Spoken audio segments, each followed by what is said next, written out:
But thank God, ain't no barriers to getting to Jesus. You don't have to go through anything to get to Jesus. Huh? Can I show you that? Can I show you that? Look at Luke chapter 15, verses 1 and 2. Luke chapter 15, verses 1 and 2. Now all the tax collectors and the sinners were coming near to him to listen to him. Both the Pharisees and the scribes began to grumble, saying, "This man receives sinners and eats with them." In that society that day, sinners and tax collectors were considered to be the lowest and the worst of the population.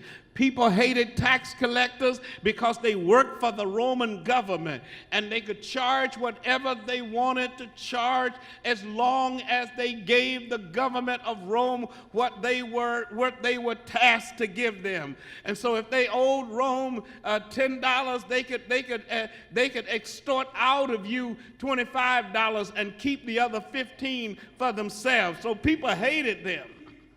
That's why they hated Zacchaeus. He was a tax collector. And then there were the sinners.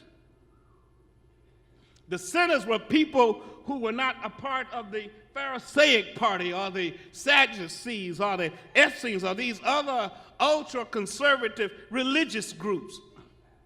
They were just people who were just trying to eke out a living. And Jesus received these common sinners. I'm glad about that. Because that says that God is not concerned about your social status.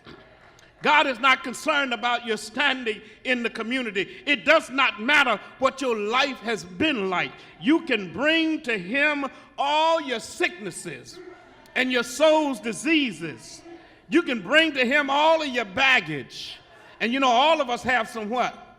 Some baggage. All of us have some issues. All of us got some stuff that we don't want anybody to know about.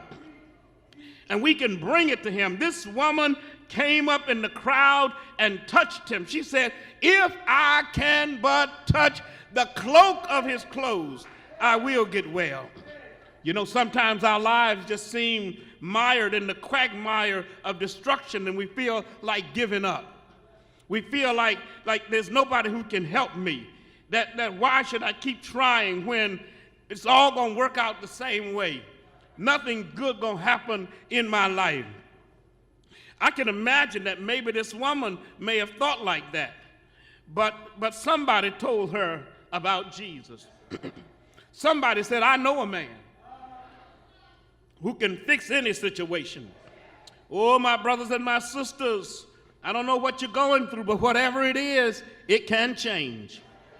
This woman had been sick for 12 years. But when she heard about Jesus, she realized that her life could be changed. You can come to Jesus just as you are, weary, worn, and wounded. He will not turn you away. He will not say that you're disqualified. Jesus is able to help heal our hurts, to heal our pains, to heal our bodies, to heal our souls, to heal our lives, to heal our minds. You can't help but get healed if you get close enough. And if you close the door, you never will get help. Am I right about it? If you close the door, you never will get over what you're trying to get over. But I tell you, if you keep the door open, he can help you to get over that mountain of suffering. We can come to Jesus. We can bring him everything that we've got. I wonder if there's anybody here who knows what I'm talking about. That you brought some stuff to Jesus. And you know what I like about Jesus? He'll never tell your business. Huh? Oh, he ain't going to tell nobody what you told him. He's not going to tell anybody what you got. He's able to do anything, but you got to come to him. He is approachable. He's not like a highfalutin, uptown, high-class folk that you can't get next to. But you can get next to Jesus. You can call him up.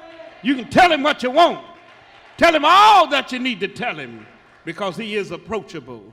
And then lastly, Jesus recognizes sin.